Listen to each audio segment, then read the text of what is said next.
وما كنا لنهتدي لولا صل على محمد وعلى آل محمد كما صليت على إبراهيم وعلى آل إبراهيم إنك حميد مجيد اللهم بارك على محمد وعلى آل محمد كما باركت على إبراهيم وعلى آل إبراهيم إنك حميد مجيد قال رسول الله صلى الله عليه وسلم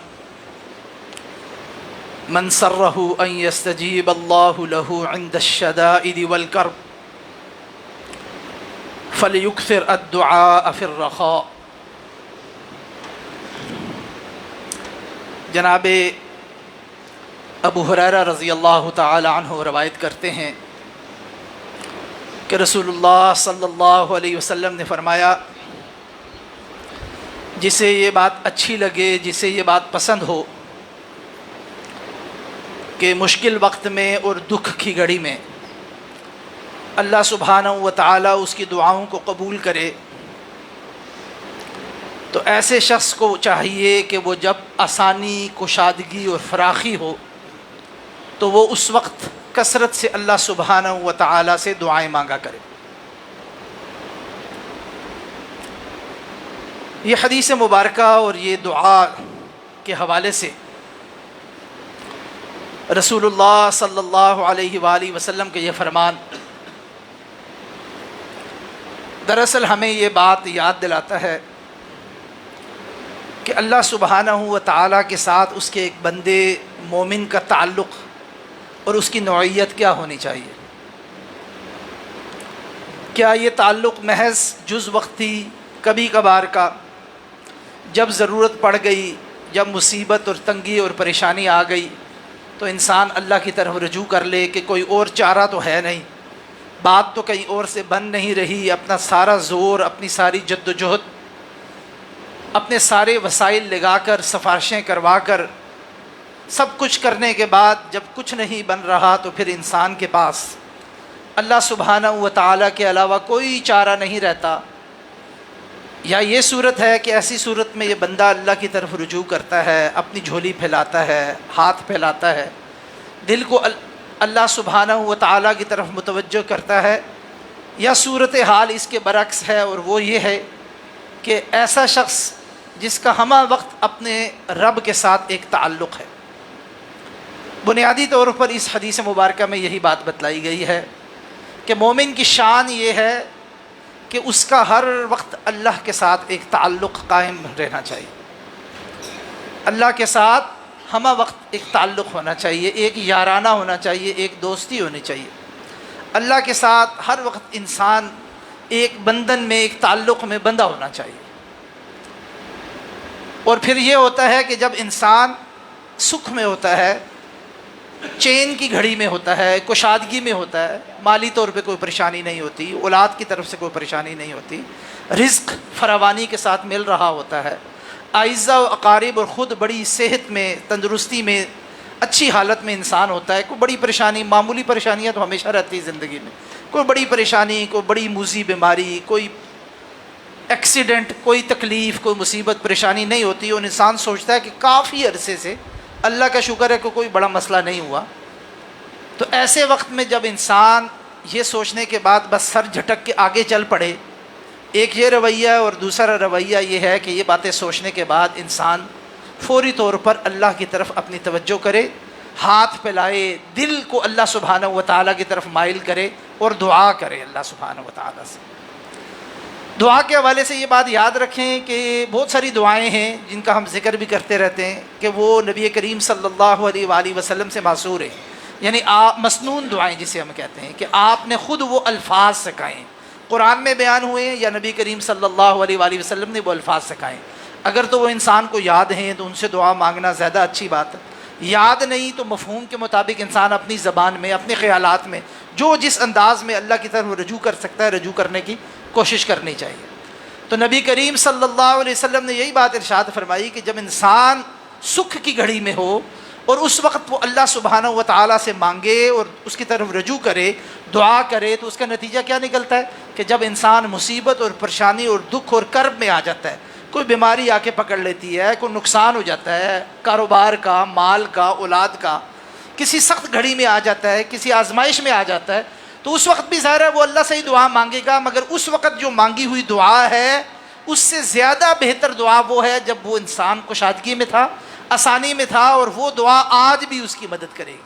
آج بھی اس کے لیے وہ دعا زیادہ فائدہ مند ہوگی۔ اور یہ بات قرآن مجید سے بھی ثابت ہے۔ حضرت یونس کا جہاں ذکر کیا گیا نا، تو جب نکلے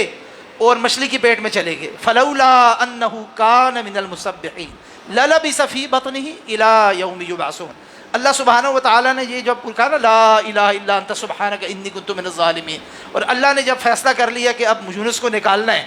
اور ان کی اس آزمائش کو اور مصیبت اور پریشانی کو ختم کرنا ہے، تو ساتھ وجہ بھی بتا دی، فلولا انہ کان من المسبحین، وہ مسبحین میں سے، اللہ کی تسبیح کرنے والوں میں سے نہ ہوتے۔ اب یہ نہیں کہا کہ اس وقت اگر اللہ کی تسبیح نہ کرتے تو ہم نہ نکالتے، مسبحین اسلوب یہ ہے تسلسل سے، ہمیشہ سے، دوام کے ساتھ وہ اللہ کی طرف رجوع کرنے والے تھے، اللہ کی تسبیح کرتے تھے، اللہ کی سے دعا کیا کرتے تھے۔ تو آج اللہ سبحانہ و تعالیٰ نے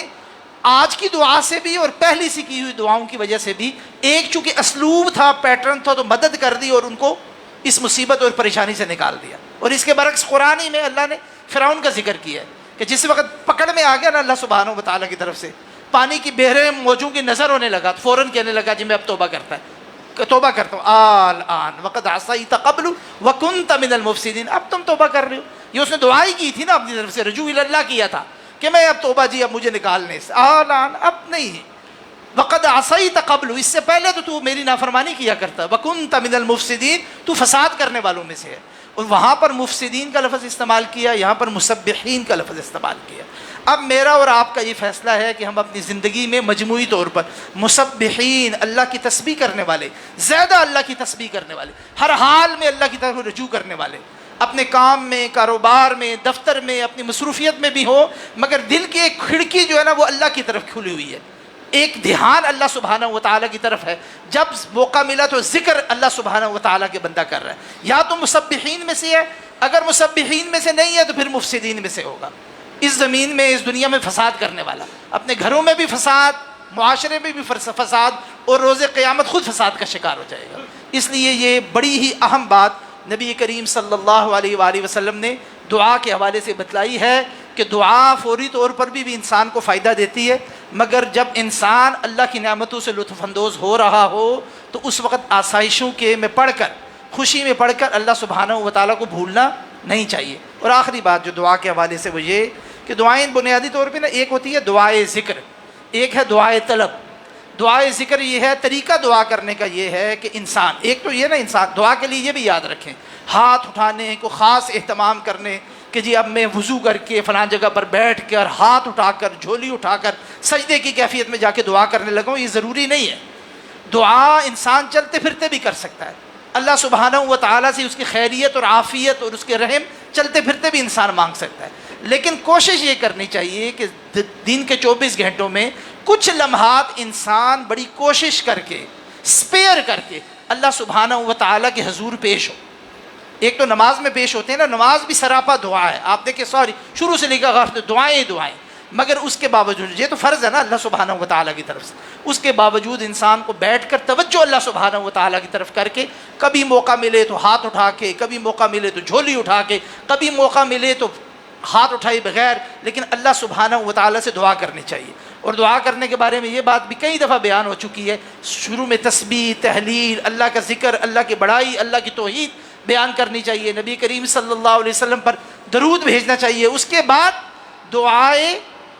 ذکر کرنی چاہیے، یعنی وہ دعائیں جو نبی کریم صلی اللہ علیہ وسلم سکھائیں، قرآن میں بیان ہوئی، مگر اس کے اندر ذکر ہے، اللہ کی بڑائی ہے، اللہ کی تسبیح ہے، تحلیل ہے، اللہ کی تعریفیں، وہ بھی دعائیں ہیں، مگر ہے وہ اللہ کی بڑائی۔ اور اپنی انسان بڑی کمزوری کا اظہار کرتا ہے، عاجزی کا اظہار کرتا ہے، جب یہ انسان کر لے تو آخر میں دعائے طلب کی طرف آنی چاہیے۔ یہ بھی کہ ہمہ وقت اللہ سبحانہ و تعالیٰ سے بس مانگ تانگ، یہ اللہ کے کوئی تسبیح نہیں، کوئی تحلیل نہیں، یا اللہ تو میرا یہ کام بھی کر دے، تو میرا یہ کرنا تو اللہ نہیں ہے، اللہ اس بندے کی دعا انشاءاللہ قبول کرے گا، مگر کوئی پروٹوکول بھی ہوتا ہے نا دعا مانگنے کا، کوئی طریقہ کار بھی ہوتا ہے۔ پہلے اللہ سبحانہ و تعالیٰ سے دعائے ذکر کرنا چاہیے، اس کے بعد پھر دعائے طلب کرنی چاہیے کہ یا اللہ یہ میری ایک مصیبت ہے، اس پریشانی میں پڑا ہوں، یہ میری ایک طلب ہے، تو خیر کر دے، عنایت کر دے، تو دینے والا ہے، سب خیر تیرے ہاتھ میں ہے، ہر طرح کی خیر کا منبع اور مرکز تو ہے، یہ کچھ عنایت کر دے، میرے اوپر مہربانی کر دے. تو یہ طلب انسان کو اس وقت کرنی چاہیے جب اس سے پہلے کے اجراءات، اس سے پہلے کے سٹیپس انسان